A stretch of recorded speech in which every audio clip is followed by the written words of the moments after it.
Hey guys, this is F1 Podcast, episode 108, and Max, we're about to do our Malaysian review, and what a race that was, I tell you, or half a race. Yeah, half a race. That was. Mate, it started to rain, and there was a little bit of rain, and then the monsoon hit. Oh boy. Welcome to Malaysia. Oh jeez. Pep and I, and I'm sure you guys are no different, basically turned around to each other and said, this 5 o'clock start business in Malaysia has simply got to stop. It doesn't work.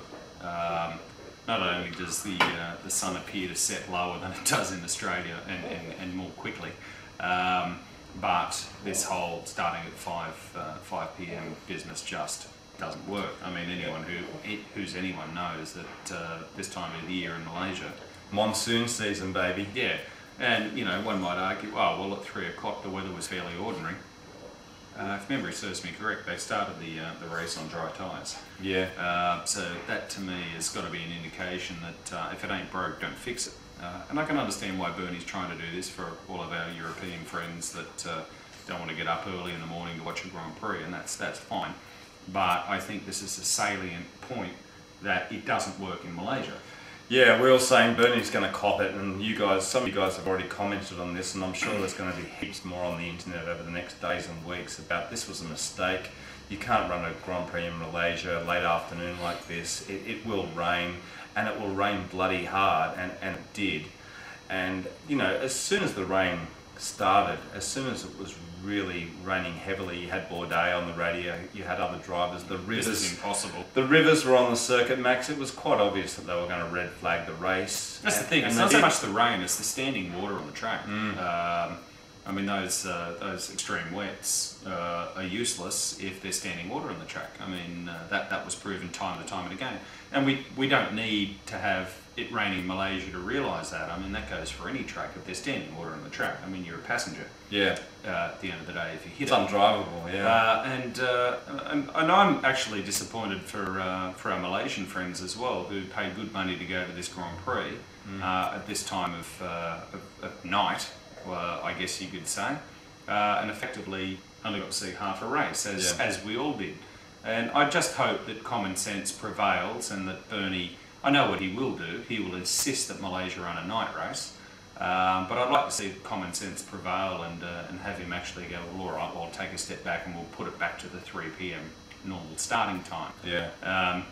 We all know it rains there, and we all know when it rains hard, but you know, the whole 5 p.m. thing to me just doesn't work. I mean, we've also had some conjecture with the Australian race with all the you know, the sun setting and all the shadows from the trees.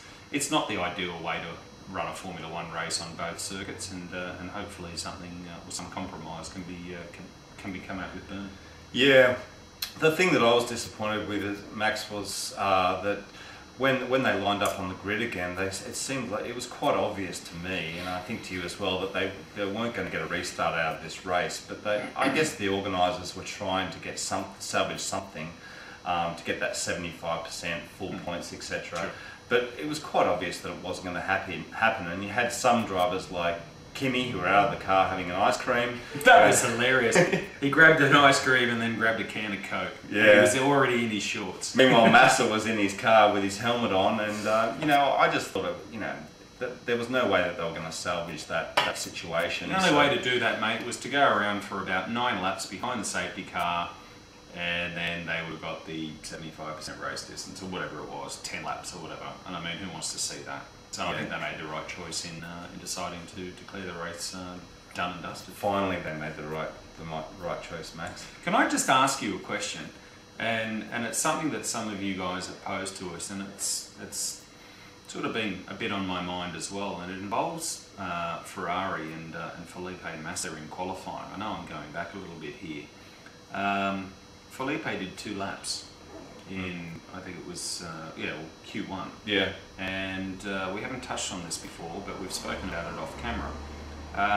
To me, what a monumental screw up to have the guy that finished second in the World Championship last year by 1 point to qualify 16th.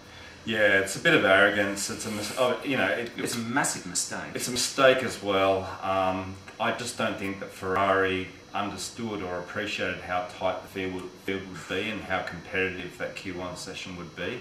They thought they had a banker, they didn't. And It's embarrassing. Yeah, it was embarrassing because they clearly had the speed. They could have easily got into Q2, but they made a mistake. And I'm still stunned by it all, to be honest with you. As I mentioned earlier, who'd have thought after 2 races Ferrari have 0 points, and you've got Felipe Massa banking in 2 decent laps at the beginning of qualification, and then thinking, Ferrari's like, nah, that'll be enough. That's it. That's it. Yeah. Talk about either arrogance or underestimating your opposition, especially in the light of Brawn and what they've been doing. Yeah. Quite frankly, I'm mystified about what Ferrari are thinking about. I think they've got a hell of a lot. They need some face time. They need to look in the bloody mirror real quick and figure out what the hell is going on there, because this is just not good enough for a team of their calibre. But anyway, I just wanted to put that in there. I'm stunned that Massa was qualifying 16th.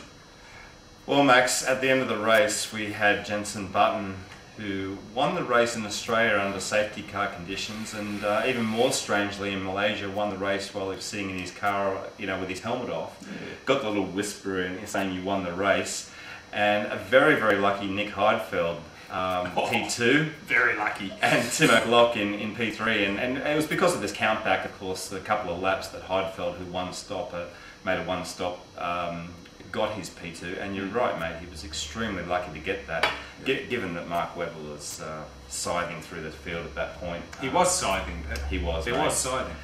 But yeah, there we have it, mate. We've got Brawn winning the first 2 Grand Prix of the year. Yep.